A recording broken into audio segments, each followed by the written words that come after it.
A man driven insane by intense desire to control, manipulate, and kill led one of the most horrific serial killing sprees of his time. Today we discuss the Candyman, Dean Corll. Let's open the serial killer file.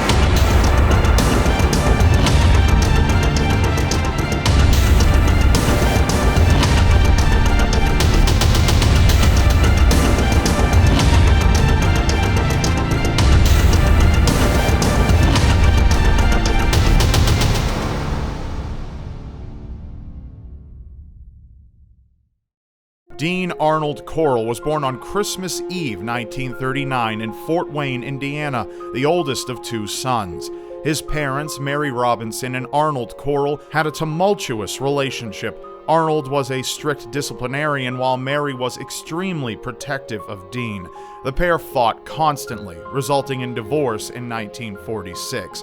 Following their first divorce, Mary Corll moved with the children to Memphis, Tennessee when Arnold was drafted into the Air Force, trying to keep her sons close to their father. Eventually, Dean's parents reconciled and remarried in 1950, moving to Pasadena, Texas, but eventually divorced for a second time in 1953.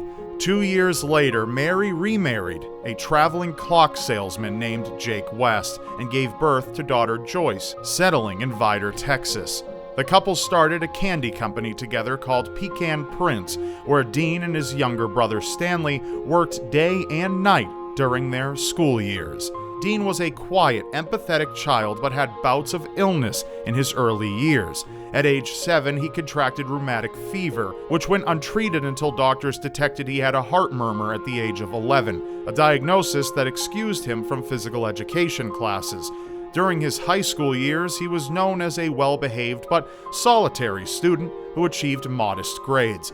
Upon graduating in 1958, he moved with his family to Houston to expand their business, but just 2 years later, Dean moved in with his widowed grandmother in Indiana. He began a relationship with a young woman who proposed to him in 1962, but Dean rejected her and moved back to Texas to help with his family's business. His mother divorced his stepfather the following year, renaming the company to Corll Candy Company and appointing Dean vice president. Later that year, Mary fired a teenage employee who complained Dean was making sexual advances toward him. Despite his heart condition, Dean was drafted into the Army in August of 1964 and was sent to Fort Polk, Louisiana for basic training. He later trained at Fort Benning in Georgia as a radio repairman and was permanently assigned to Fort Hood, Texas. During his time in the military, he had his first openly homosexual encounters. Despite an impeccable record, Dean hated the military and sought to return to the family business. He was honorably discharged from service on June 11, 1965, and returned to working for the Candy Company. The family business had moved to Houston Heights, where Dean became known as the Candyman and the Pied Piper, due to his habit of providing candy to the children in the area. He was also known to flirt with many of his teenage male employees. Eventually, the family business shut down in 1968 when Dean's mother and half-sister moved to Colorado, leading him to take a job as an electrician. Dean met 12-year-old David Brooks in 1967. David came from a broken home and bounced between his parents. He quickly became attached to Dean, looking to him as a father figure, and visited him when David traveled from his mother's home in Beaumont, Texas, to Houston. 2 years into their friendship, Dean groomed David into sexual relationship, exchanging cash or gifts for oral sex. Dean began his heinous murder spree in 1970, exploiting his hold over 15-year-old David to his advantage. When David walked in on him assaulting 2 teenage boys in his apartment that year, Dean bribed him into silence, offering to buy him a car. Later, he would end up paying him to help lure in victims. His first victim was 18-year-old Jeffrey Cohen. Jeffrey, a college freshman, disappeared while hitchhiking home from the University of Texas in Austin. Police suspected Dean and David picked Jeffrey up from Houston, took him to Dean's apartment where he was abused, tortured, and strangled to death. Later, David helped lure 14-year-old James Glass and Danny Yates away from a nearby religious rally to the apartment, where they met their end at Dean's hands. Then, on January 30th, 1971, the duo kidnapped 15-year-old Donald and 13-year-old Jerry Waldrop while they walked home. Like the other victims, they were assaulted, tortured, and murdered, and had their bodies disposed of in one of Dean's dump sites. From March to May of 1971, Dean claimed the lives of 15-year-old Randall Harvey, 13-year-old David Hillegeist, and 16-year-old Gregory Winkle, all with the help of David Brooks. No one was off limits from Dean Corll's clutches, even David's friends, such as 17-year-old Reuben Watson Haney. David lured Reuben to Dean's apartment under the guise of attending a party, but he was subsequently strangled and disposed of. In the fall of 1971, David lured two unknown young boys to the apartment, each separately held alive for 4 days before their murders. Their identities are still unknown. Towards the end of 1971, David introduced Elmer Wayne Henley to Dean, likely with the intent of having him become their latest victim. However, Dean took a liking to Wayne, a 15-year-old high school dropout from a broken home, and offered him work as a paid accomplice alongside David. Prior to becoming involved with Dean, Wayne had been close friends with two of Dean's victims, even helping their families put up flyers and searching for them. Wayne claimed he ignored and rebuked Dean's offers for months until he agreed to participate in what Dean called a white slavery ring. Wayne's first lured victim is believed to be 17-year-old Willard Branch Jr., who disappeared on February 9, 1972. Wayne claimed he was unaware of Dean's true intentions until the murder of 18-year-old Frank Aguirre, an accomplice of his. The pair were hanging out in Dean's apartment, drinking and smoking marijuana, when Dean took Frank hostage, handcuffing and gagging him. Wayne allegedly tried to persuade Dean to let him go, but Dean refused and revealed the evil acts he had committed thus far. Despite knowing this, Wayne continued to assist him, becoming more and more sadistic, according to David. The following month, David and Wayne helped Dean abduct 17-year-old Mark Scott, who put up a vicious fight and tried to stab his attackers, but gave up at gunpoint. A month later, during the abduction and assault of Johnny DeLome and Billy Balch, Wayne allegedly strangled Billy and shot Johnny in the head non-fatally. The only victim to be set free after being sexually assaulted and tortured was 19-year-old Billy Rittinger. During the summer of 1972, Dean kidnapped and killed 17-year-old Stephen Sickman and 19-year-old Roy Bunton.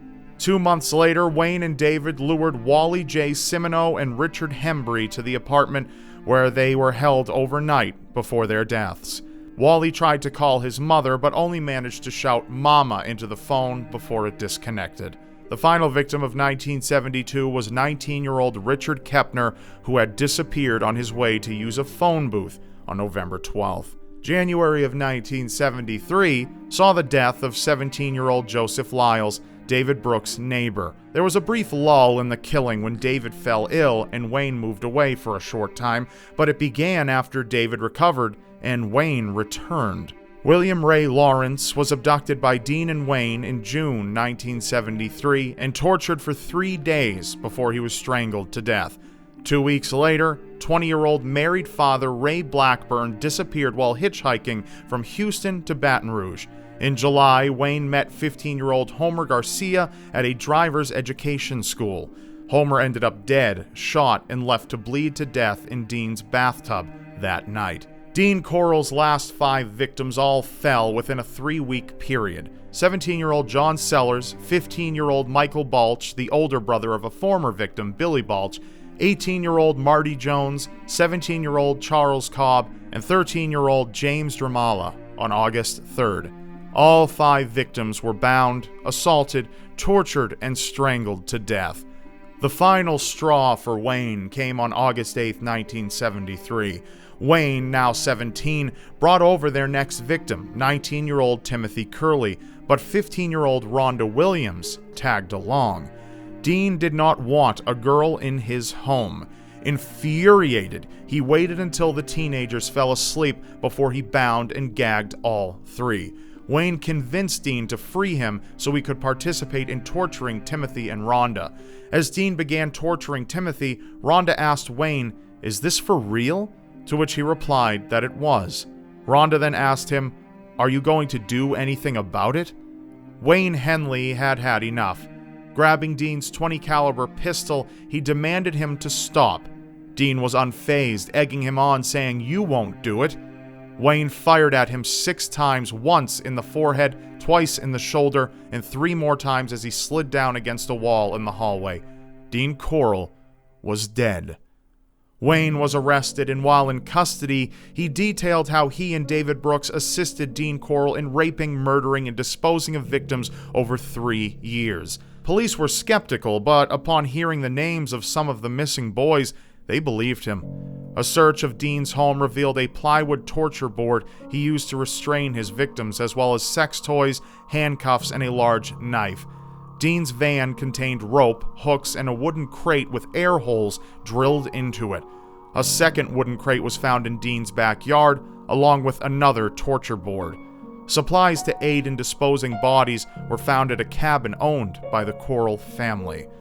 David Brooks initially denied involvement, but later gave a full confession. Both Wayne and David led police to the bodies. All victims were found buried, 17 in a boat shed in southwest Houston, 4 at Lake Sam Rayburn, 6 at High Island Beach, and 1 at Jefferson County Beach. The body of Mark Scott was never located.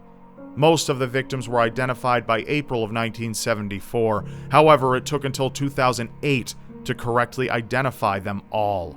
Dean Corll is suspected of numerous other homicides and disappearances in the Houston area. Wayne and David Brooks were tried separately for their roles in the murders, both defenses arguing that they had not directly killed anyone and that they were unwilling assistants. David Brooks was found guilty for the murder of William Lawrence on March 4, 1975, and was sentenced to life imprisonment. Wayne's first trial found him guilty of 6 counts of murder, and he was sentenced to 6 consecutive 99-year sentences. He requested a retrial but was found guilty of all 6 murders again on June 27, 1979, with the same sentence. Both men are currently serving time in separate prisons in Texas. That's all for now. True crime and creepy content is being demonetized on YouTube, making it harder for me to create this content for you.